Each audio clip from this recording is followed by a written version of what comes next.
Hello students, हम लोगों ने बैक्टीरियल, वायरल 2 डिजीज़ पढ़ लिए थे। इसके प्रोटोजोअन भी पढ़ लिए थे। प्रोटोजोअन के बाद नेक्स्ट जो डिजीज़ है वो है हेलमिंथिक डिजीज़। हेलमिंथ से अब हेलमिंथिक में 2 डिजीज़ दे रखा है आपके एनसीईआरटी में। एक तो दे रखा है एस्केरियासिस और दूसरा दे रखा है फाइलेरियासिस। तो हेलमिंथिक डिजीज़ में देखते हैं सबसे पहले हम लोग एस्केरियासिस। 2 डिजीज़ दे रखा है तो एस्केरियासिस देखते हैं। ये मतलब प्लेटिहेलमिंथिस, एस्केहेलमिंथिस, जनरली ये एस्केहेलमिंथिस के मेंबर से होने वाले डिजीजेज हैं। दो हैं, एस्केरियासिस और फाइलेरियासिस। प्लेटिहेलमिंथिस में पड़े होंगे फैसियोला हिपेटिका, लीवर फ्लूक होता है जो क्या कहते हैं उसमें वो भी डाइजेनेटिक होता है। खैर हेलमिंथिक जनरली जो होते हैं इसमें 2 है। एस्केरिस जो होते हैं ये तो खैर मोनोजेनेटिक होते हैं।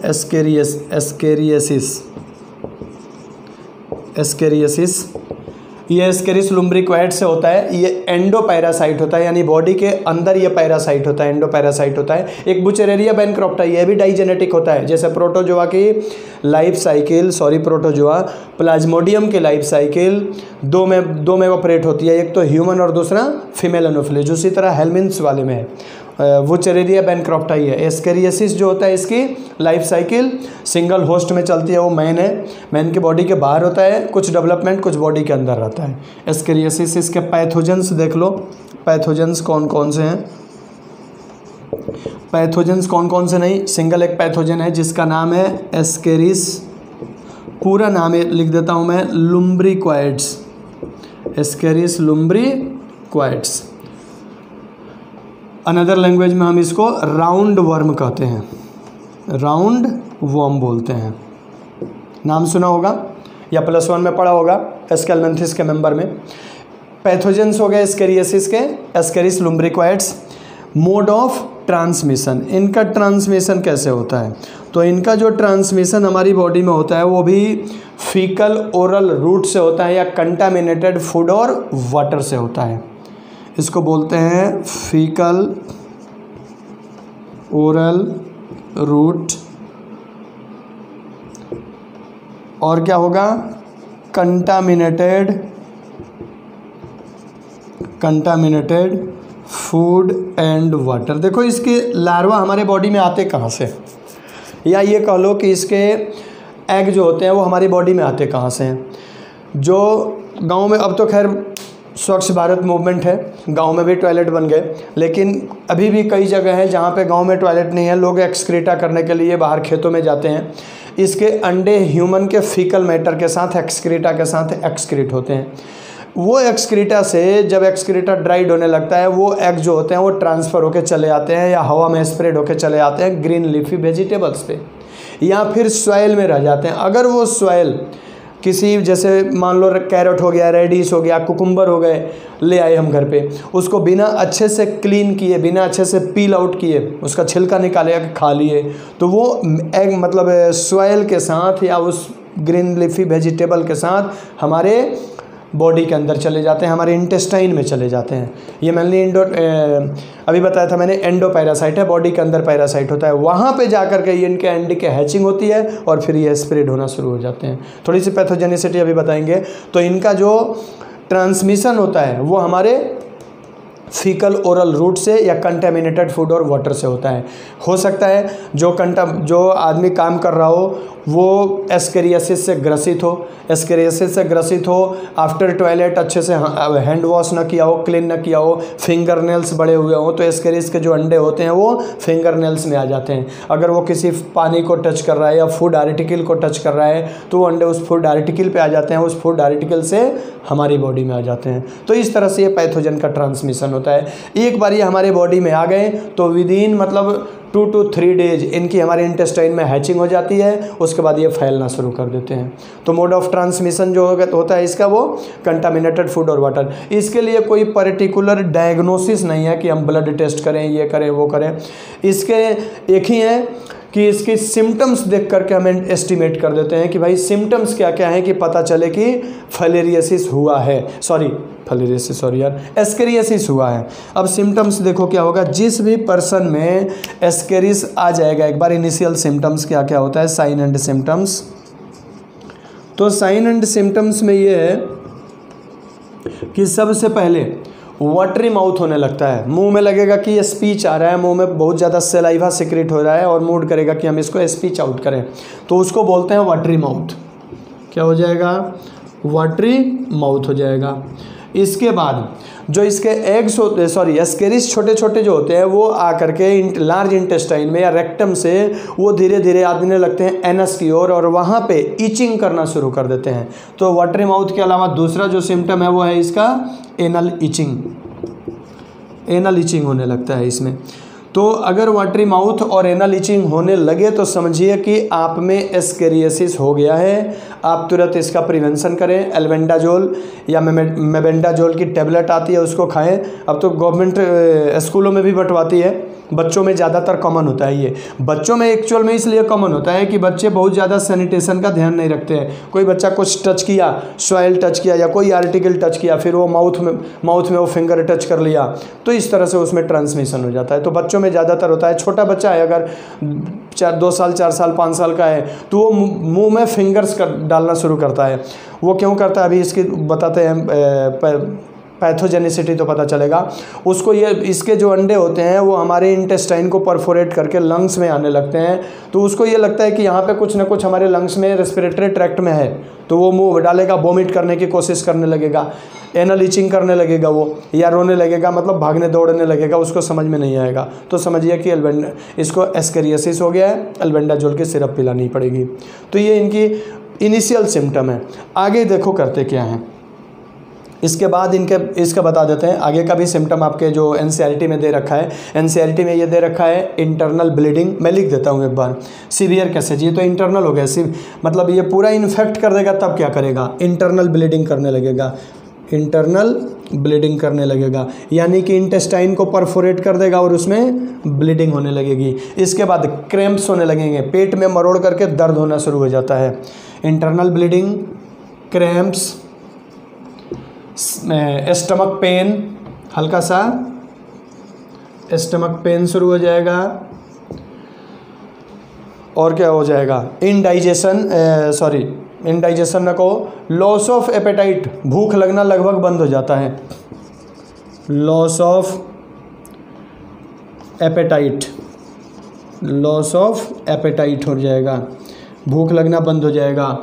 और क्या कर सकते हैं? और भी सीवियर केसेज अगर हुआ तो इंटेस्टाइनल ब्लॉकेज कर देता है, ये इंटेस्टाइनल ब्लॉकेज हो जाती है इसमें, तो ये सीवियर कंडीशन होती है। अदरवाइज इनिशियल सिम्टम तो यही है, वाटरी माउथ और एनल इचिंग। ये दो अगर है तो समझिए कि आपको एस्केरियासिस हो गया है। अब ये पैथोजेनिसिटी देखो, ये जाके कैसे डैमेज करता है इंटेस्टाइन को, उसको थोड़ा बताते हैं। एक्चुअल में जब इसके अंडे आते हैं हमारी स्मॉल इंटेस्टाइन में, तो वहाँ पे जो इंटेस्टाइनल जूस सक्कस इंटेरिकस होता है, बाइल का एक्शन होता है, तो इसकी एग की हैचिंग होती है। और जब ये एग की हैचिंग हो गया, मान लो ये हमारी अगर suppose that alimentary canal intestine की लेयर है, तो इंटेस्टाइन में अगर ये आ गए इसके एग से, यहाँ पे मैं इसको रेड कलर से बना देता हूँ, समझ में आ जाएगा। अगर इसके एग्स आ गए तो आएंगे, तो 1-2 नहीं आएंगे, बहुत लॉट ऑफ आते हैं। इसके बाद ये हो गई हमारी इंटेस्टाइन की म्यूकोसा, इंटरनल लेयर हो गई, ठीक है। ये आकर के यहाँ पे अंडे की हैचिंग होगी और छोटे छोटे एस्केरिस बनना शुरू हो जाएंगे। यहाँ पे इस तरह से छोटे छोटे एस्केरिस कई सारे हमारे इंटेस्टाइन में बन जाते हैं, 2-2, 3-3 सेंटीमीटर के छोटे छोटे हो जाते हैं। ये एस्केरिस क्या करते हैं? अब धीरे धीरे हमारे इंटेस्टाइन को इन्वेड करना शुरू कर देते हैं। इन्वेड कर करके यानी पंक्चर करना शुरू करेंगे, और वाल पंक्चर करके ये आ जाते हैं किसमें? कुछ अंडे। अभी जब इन्वेड करेंगे तो इसके अंडे भी इधर नीचे आ जाएंगे, हमारे म्यूकस कोटिंग लेयर में आ जाएंगे। यहाँ से ये अंडे चले जाते हैं ब्लड स्ट्रीम में आ जाते हैं ये, और ब्लड स्ट्रीम से होते हुए ये यहाँ से आएंगे कहाँ पे? तो लीवर में आएंगे। लीवर से ये चले जाते हैं लंग्स में। जब लंग्स में आने लगते हैं तो ये कफ भी प्रोड्यूस करते हैं, खांसी पैदा कर देते हैं। ये 99% चांस है कि लीवर से लंग्स में ट्रांसमिट होते मर जाते हैं। लगभग 99.99% चांस है लंग्स से ये ऊपर जाते हैं ब्रेन में। अगर ब्रेन में जाते, जनरली ब्रेन में पहुंचते नहीं है, मर जाते हैं। 0.1% भी अगर ये पहुंच गए तो सीवियर केसेज पैदा करना शुरू कर देते हैं। लगेगा कि माइग्रेन वाली कंडीशन हो जाएगी, या ये कह लो कि वो मतलब आदमी चल रहा है, एक बार अगर ये रेंग देंगे तो चलते में बेहोश हो जाएगा, चल रहा है बैठा है बेहोश हो जाएगा, इतना भयंकर इसमें सीवियर पेन हो जाता है। खैर वो तो बहुत एडवर्स केसेज है, लेकिन शुरू में हमें इसका इलाज करना चाहिए। नट टेक इट ईजी, इसको कभी ईजी ना लें। अब ये क्या होने लगते हैं कि ये एस्केरिस यहाँ फिर अंडे देना शुरू करेंगे हमारे इंटेस्टाइन में। अब ये अंडे हमारे फीकल मैटर से बाहर आते हैं। अब ये फीकल मैटर जहाँ डिस्चार्ज होगा वहाँ ये स्प्रेड होंगे। अब स्प्रेड होंगे, इसीलिए कभी भी घर का भी टॉयलेट हो तो उसको अच्छे से क्लीन रखना चाहिए, क्योंकि अगर ये एक बार फीकल मैटर से डिस्चार्ज हुए तो ये फीकल मैटर अगर एयर में एक्सपोज्ड हुआ, बाहर कहीं डिस्चार्ज हुआ, अगर वो ग्रीन लीफी वेजिटेबल्स पे पड़ गया या सॉइल में गया, उसके थ्रू फिर ये दूसरे आदमी में ट्रांसफ़र हो सकता है।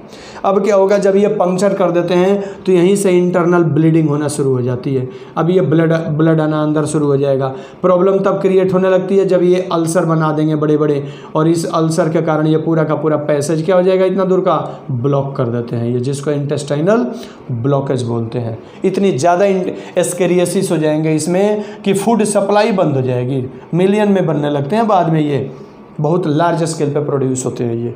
तो ये एस्केरियोसिस होता है। इसका ट्रीटमेंट यही है कि जब भी वाटरी माउथ, एनल ईचिंग हो, लॉस ऑफ एपेटाइट होने लगे तो आप एल्बेंडाजोल की टैबलेट आती है, या फिर स्कूलों में भी बच्चों को खिलाया जाता है, ना खिलाया जाता है आप खरीद के भी खा सकते हैं, मार्केट में मिलता है।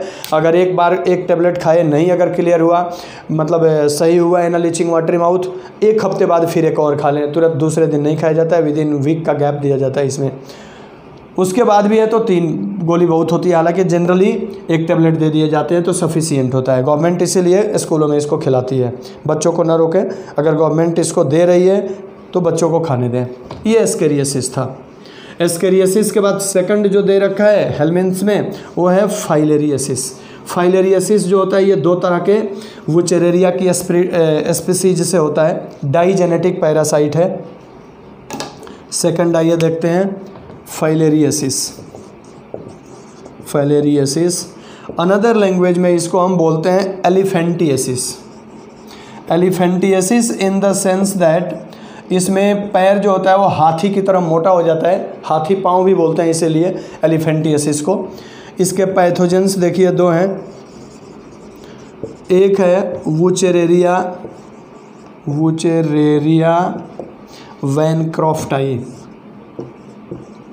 वैनक्रॉफ्टाई और दूसरा है वुचेरेरिया मलाई। ये दोनों के दोनों डाइजेनेटिक पैरासाइट है। Digenetic means complete their life cycle into alternate host. इसकी भी लाइफ साइकिल 2 अल्टरनेट होस्ट में, जैसे प्लाज्मोडियम की life cycle primary host human, secondary या अल्टरनेट होस्ट फीमेल एनोफिलीज। इसका डाइजेनेटिक हो गया। डाइजेनेटिक में प्राइमरी होस्ट जो होगा इसमें भी क्या होगा, ह्यूमन होगा, प्राइमरी होस्ट ह्यूमन। सेकेंडरी को हम अल्टरनेट होस्ट बोलते हैं। Alternate in the sense that life cycle complete करने के लिए अल्टरनेट चाहिए, या कि साइड चाहिए, तो वो साइड के रूप में इसमें होती है Culex mosquito, female Culex mosquito. एक चीज़ ध्यान रहे, मॉस्किटो में कभी भी फीमेल ही बाइट करती है, चाहे वो फीमेल एनोफिलीज हो, चाहे वो फीमेल एडीज हो, चाहे वो फीमेल क्यूलेक्स हो। मेल जो होता है वो क्या कहते हैं उसको, सेंग्विवोरस, सेप्रोफिटिक नेचर, या ये कह लो कि डेड और डिकम्पोज्ड मटेरियल से फूड लेता है। फीमेल भी तो मैंने बताया ही था, फीमेल एनोफिलीज जो होती है वो जो हमारी ब्लड सक करती है वो अपने अंडे के ऊपर ले जाके पॉर्ड करती है, जिससे अंडे को आयरन मिलता है और उसमें हैचिंग होता है अंडे में। फूड के लिए सक नहीं करती वो, फूड इसीलिए तो बोलते हैं कि वो हमारे बॉडी के ऊपर पैरासाइट नहीं होती है। तो क्यूलेक्स भी पैरासाइट नहीं होती है। सेम कंडीशन क्यूलेक्स का भी होता है, इसमें भी फीमेल क्यूलेक्स मॉस्किटो काटती है। मेल को ज़रूरत होती नहीं है अंडे देने की और ब्लड ले जा करके आयरन कंटेंट को। एक चीज़ भी इमेजिनरी सोचने वाली बात है कि फीमेल को पता है कि इस ह्यूमन के ब्लड में आयरन है, इसको सक करो, ले जाके पॉर्ड करो अंडे पे। मतलब कई चीज़ें हमारे नेचर में ऐसे है जिस पे मतलब हम देखें, अगर स्टडी करें तो इमेजिनरी मतलब बहुत ज़्यादा एक तरह से वो सरप्राइज्ड लगता है कि इसको कैसे पता है फीमेल एनोफिलीज को। अब इसमें पैथोजन हो गया, इसकी देखिए साइन एंड सिम्टम्स। एक्चुअल में फाइलेरियोसिस की हाँ ब्लड टेस्ट के थ्रू पता करते हैं हालांकि इसको, लेकिन इनिशियल में तो इनिशियल साइन और सिम्टम्स देखो इसका क्या होता है। Sign and symptoms.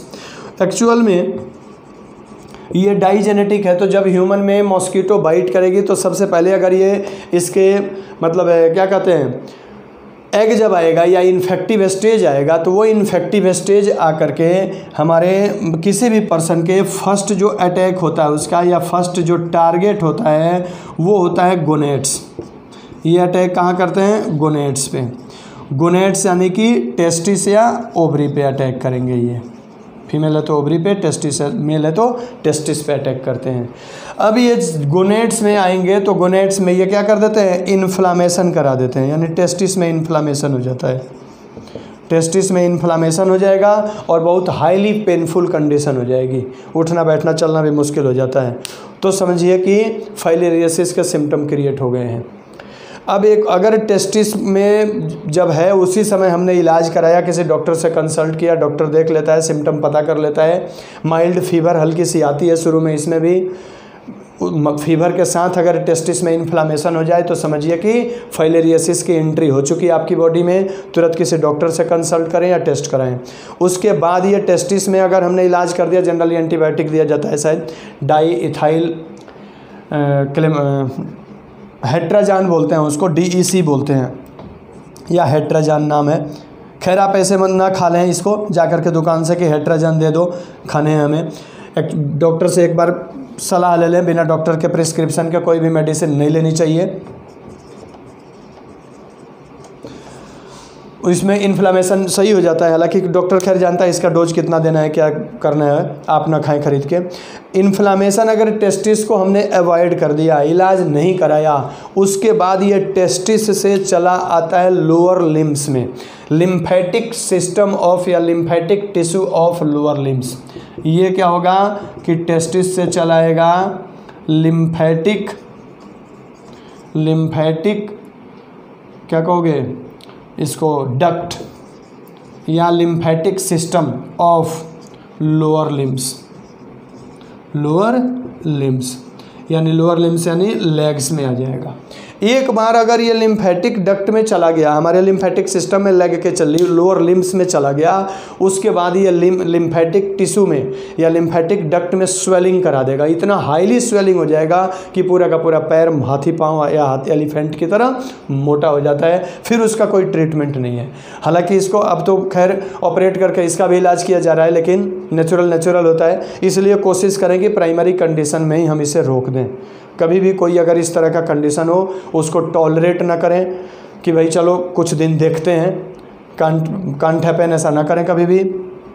अगर ऐसा कर रहे हैं तो फिर नुकसान कर रहे हैं। तो ये एलिफेंटिएसिस या फाइलेरियोसिस होती है। इसमें याद रखना 2-3 चीज़ पूछा जा सकता है आपसे। एक तो पूछा जा सकता है इसका बुचेरेरिया पैथोजेंस, बुचेरेरिया बैनक्रप्टाई या बुचेरेरिया मलाई। दूसरा पूछा जा सकता है टारगेट या किस ऑर्गन को ये इन्फेक्ट करता है, टारगेट करता है, lymphatic duct of lower limbs. तीसरा इसमें सिम्टम्स पूछा जा सकता है। तो ये फर्स्ट सिम्टम्स गोनेड को गोनेड इन्फेक्टेड होते हैं, इन्फ्लामेशन इन टेस्टिस हो जाता है, माइल्ड फीवर हो जाएगा उसमें। उसके बाद क्या हो जाएगा, लिम्फेटिक डक्ट में स्वेलिंग हो जाएगी और एलिफेंट की तरह पैर मोटा हो जाएगा। इसीलिए इसको हम एलिफेंटिएसिस या फाइलेरियोसिस बोलते हैं। तो ये 2 थे हेलमिंथन डिजीज। लास्ट जो डिजीज़ का दे रखा है वो है फंगल डिजीज़। आइए उसको भी देख लेते हैं। फंगल डिजीज़ में क्या क्या है। फंगल डिजीज़, फंगल में हालांकि दे रखा है 3 स्पीसीज आपके एनसीईआरटी में दे रखा है, वो तीनों स्पीसीज का डिस्कशन कर लेते हैं। फंगल डिजीज़,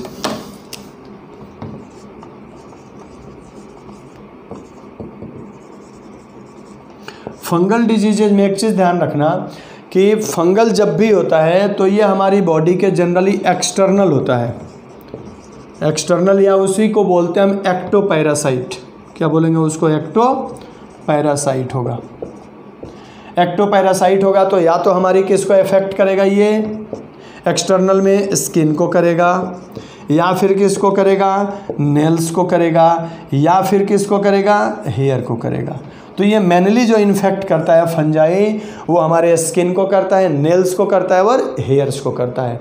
स्किन में अगर प्रॉब्लम क्रिएट करेगा तो क्या करेगा कि स्किन में देखना रेड रेड पॉस्चुलेट्स बन जाते हैं, छोटे छोटे दाने दाने बनेंगे और रिंग के फॉर्म में बनेंगे ये, और बहुत तेज इचिंग होती है इसमें। खुजली बहुत तेज आएगी। खुजली के बाद इसमें से रेड कलर के वाइट कलर के या मतलब वही हल्का सा मतलब पिंक कलर का फ्लूइड डिस्चार्ज होगा। अगर वो फ्लूइड दूसरी जगह पड़ गया तो फिर वहाँ भी वो शुरू हो जाएगा स्किन की। That is called ring worm. Ring की तरह होता है इसलिए इसको क्या बोलते हैं हम? रिंग वर्म बोलते हैं। दाँत खाज खुजली नाम सुना होगा, बीटेक्स लगाइए। तो वही बीटेक्स क्वाड्रीडर्म आता है, कैंडिड भी आता है, कई सारे ऑइंटमेंट आते हैं, मरहम जिसको बोलते हैं, लगाने से सही हो जाता है ये। तो इनमें यही कंडीशन होती है। तो अगर इस तरह का सिम्टम है कोई तो एक तो अवॉइड करें कि ईचिंग ना करें। ईचिंग भी हो रहा है तो उसको कॉटन, अगर इसके फ्लूइड डिस्चार्ज हो रहे हैं तो उसको कॉटन से ऑब्जर्व कराएं, कवर उसको क्लीन रखें हरदम, बेटाडीन से वॉश करते रहें और वो फ्लूइड को दूसरी जगह लगने ना दें। साफ़ सफाई रखें, कवर करके ना रखें इसको। खैर वो डॉक्टर बताएगा। स्किन में करेगा तो ये रिंग वर्म वाली डिजीज करेगा। नेल्स में अगर करता है, फिंगर नेल्स में, तो नेल्स को ब्लैक कर देगा चारों तरफ से। किनारी जो होती है नेल्स की, कॉर्नर जो होता है वो ब्लैक कर देता है, पेनफुल होने लगता है, कंडीशन ये लगता है कि ये नेल निकल के बाहर आ जाएगी। तो नेल्स में अगर इन्फेक्शन करेगा, अच्छा नेल्स वाला ज़्यादा घातक इसलिए होता है क्योंकि हम कोई भी फूड आर्टिकल टच करेंगे फिर ये हमारे माउथ से में जाएगा या जिसको हम खिलाएंगे उसमें कंटामिनेशन फैलेगा। तो अगर इस तरह का इन्फेक्शन हो, यूज ग्लव्स या यूज स्पून फॉर ईटिंग। आप ग्लव्स, खैर खाने के लिए तो ग्लव्स का यूज़ नहीं कर सकते हैं, कोई आर्टिकल को टच करने के लिए ग्लव्स यूज करें या हो ट्रीटमेंट तुरंत कराएं, खाने के लिए स्पून यूज करें। हेयर में अगर इन्फेक्ट करेगा तो हेयर फॉल करेगा। ब्लेंडनेस दो तरह की होती है, एक फंगल हो गया भाई, गंजापन, एज यू सी।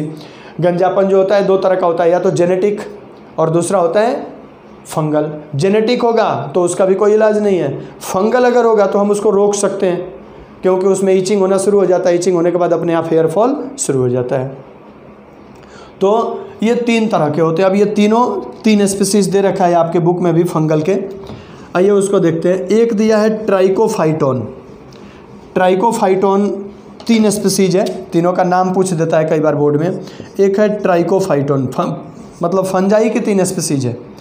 ट्राइकोफाइटोन, जो ट्राइकोफाइटोन होता है ये मतलब इन्फेक्ट करेगा, infect skin, nails and hairs, ये तीनों को इन्फेक्ट करता है ट्राइकोफाइटोन। दूसरा होता है ट्राइकोफाइटोन के बाद एपिडर्मोफाइटोन।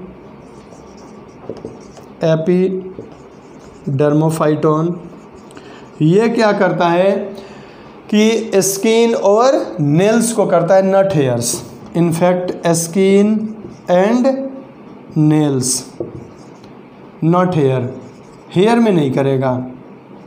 और एक होता है माइक्रोस्पोरम। 3 तरह के हैं ये, आपके उसमें दे रखा होगा एनसीईआरटी में, माइक्रोस्पोरम। ये क्या करेगा कि स्किन और हेयर में करेगा, not nail, skin and hairs not nail, ये नेल में नहीं करेगा। तो इनके ये सिम्टम्स होते हैं। अगर हो जाए ग्राइसोफेल्विन या फिर और भी एंटीबायोटिक का नाम दे रखा होगा, इनमें मेनली यही है कि इससे बचने का एक ही उपाय है कि हमारी बॉडी में अगर कहीं स्वेटनिंग हो रहा है तो उस जगह को ड्राई करके रखने का कोशिश करें।